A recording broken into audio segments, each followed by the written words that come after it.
उत्तर प्रदेश के बनारस का एक लड़का गुजरात के वडोदरा में रहकर अपनी पढ़ाई पूरी कर रहा था और पढ़ाई के दौरान ही उसने अपने दोस्त से कार उधार मांग ली।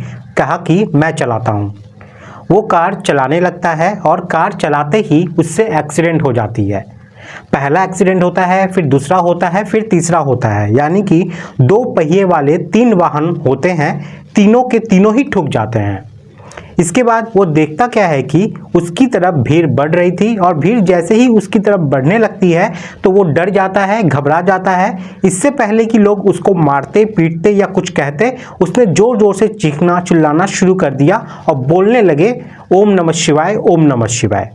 जैसे ही उसने कई बार ओम नमः शिवाय कहा, उसकी तरफ जो लोग आ रहे थे, पास में पहुंचे हुए थे, वो लोग पीछे हट जाते हैं। 2 कदम पीछे हटने के बाद उन लोगों ने जैसे पीछे मुड़कर देखा तो वहां 3 वाहनें थी जो उसकी कार से ठुक चुकी थी। बड़ा एक हादसा हो चुका था। उन लोगों ने उनकी स्थिति देखी जो घायल हो चुके थे, और स्थिति देखने के बाद लोगों में इस कदर गुस्सा भड़क जाता है कि क्या ही बोले।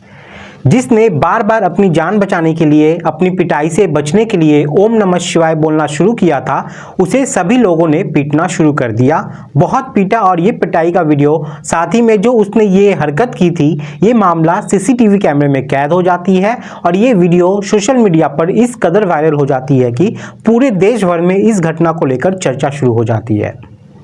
क्या है ये पूरा मामला, आज की इस कहानी के माध्यम से जानने की हम कोशिश करेंगे, समझने की कोशिश करेंगे। तो चलिए समझते हैं। नमस्कार, मैं हूं मुकेश। आज की जो सच्ची घटना मैं आपको सुनाने जा रहा हूं, ये सच्ची घटना है गुजरात की। गुजरात प्रदेश का एक जिला है वडोदरा, और वडोदरा जिले का ही एक थाना लगता है करेली पुलिस स्टेशन, जो कि एक पॉश इलाका है। दरअसल यहाँ करेली पुलिस स्टेशन के पास एक मुक्तानंद सर्कल है और 13 मार्च 2025 की रात 12:30 बजे के आसपास का ये वक्त रहा होगा। एक कार जिसका नंबर GJ06RA6879 था, ये बहुत तेज रफ्तार से चली आ रही थी।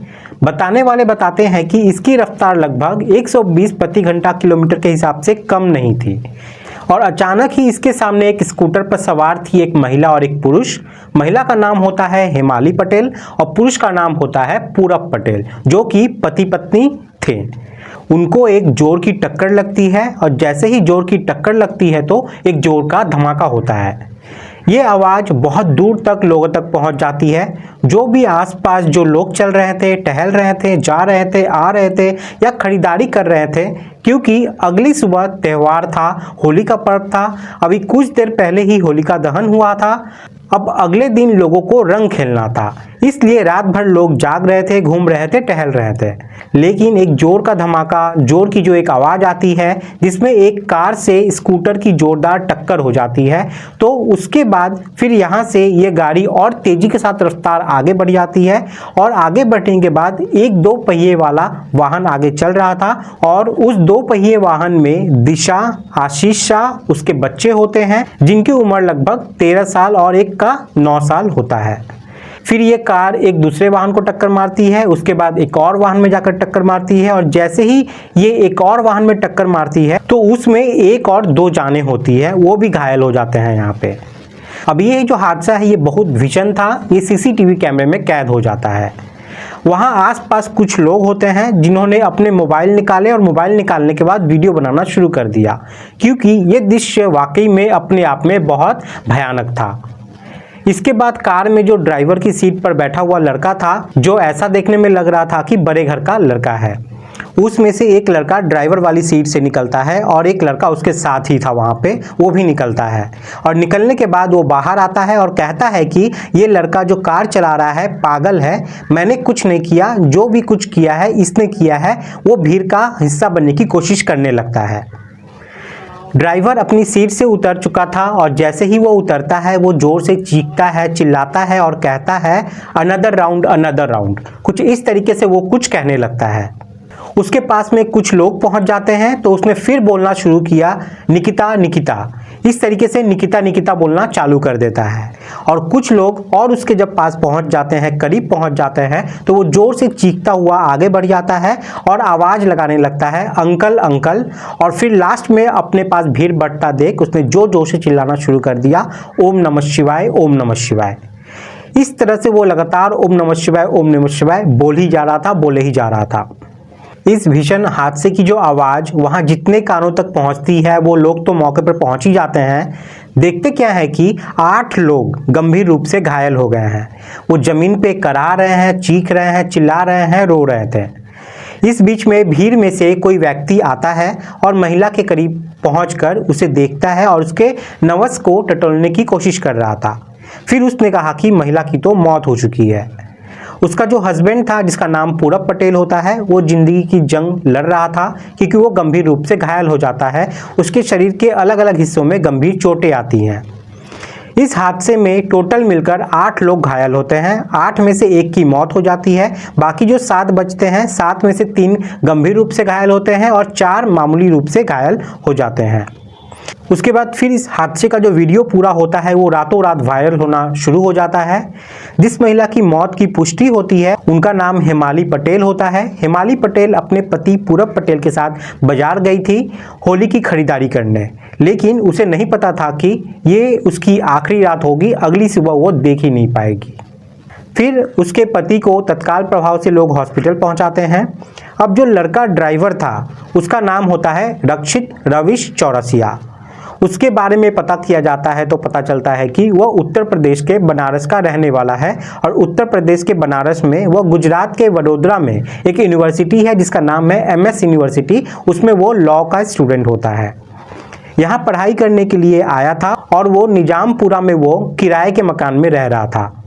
उसका ही एक साथी, एक दोस्त था जो उसकी बगल वाली सीट पे बैठा हुआ था, जिसका नाम प्रशु चौहान होता है।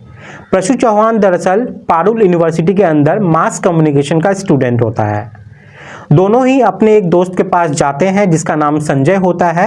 वहाँ वो होलिका दहन के कार्यक्रम में शामिल होने के लिए गए थे, लेकिन जब वापस लौट रहे थे तभी रास्ते में उनके साथ एक बड़ा हादसा हो जाता है। न केवल हादसा होता है बल्कि एक महिला की जान भी चली जाती है और 7 लोग घायल भी हो जाते हैं। हालांकि इसके बाद ये मामला करेली पुलिस स्टेशन में FIR दर्ज कर ली जाती है और इसके लिए जांच के लिए कई टीम भी गठित कर दी जाती है। जब इस लड़के का मेडिकल टेस्ट होता है, उसका ब्लड सैंपल लिया जाता है, तो उसमें ऐसी तो कोई पुष्टि फिलहाल नहीं होती है, लेकिन FSL की जो रिपोर्ट आएगी उसके बाद ही पता चल सकेगा कि इन्होंने क्या नशा किया था, नशा कौन से प्रकार का था, क्या उन्होंने भांग पी थी या उन्होंने कोई ड्रग्स लिया था या फिर किसी शराब का सेवन किया था। लेकिन जब लोगों ने इस रक्षित को बहुत बुरी तरीके से पीटा था, उस वक्त उसकी हालत ऐसी लग रही थी देखने में जैसे कि इसने कुछ नशा वगैरह जरूर किया है, क्योंकि जिस तरह से वो बोल रहा था, जिस तरह से वो चीख रहा था, जिस तरीके से वो एक्टिविटी कर रहा था, उस एक्टिविटी से साफ साफ नज़र आ रहा था कि वो किसी नशे में है। जब मीडिया में एक पत्रकार ने उससे सवाल जवाब किया तो उसने कहा कि वो अपने दोस्त के साथ आ रहा था कि अचानक ही उसके सामने गड्ढा पड़ता है।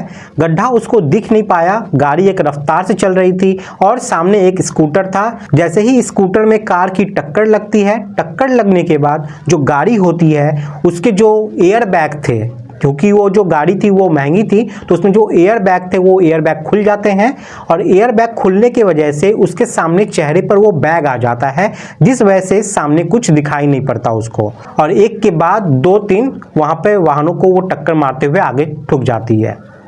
पुलिस वालों से ही उसे पता चलता है कि एक महिला की मौत हो चुकी है। तब उसने मीडिया के सामने कहा कि मैं इस परिवार से मिलना चाहूँगा जिसके साथ ये हादसा हुआ है। मैं उसकी भरपाई तो नहीं कर सकता, लेकिन जो भी हुआ है वो बहुत गलत हुआ है, बहुत भयानक हुआ है। इसके लिए वो उनसे माफ़ी मांगना चाहता है। अब यहाँ पे उसके घर वाले इसे माफ़ करेंगे या नहीं ये तो वक्त ही बताएगा, लेकिन कानून शायद उसे कभी माफ़ नहीं करेगा और पुलिस अपना काम जरूर करेगी।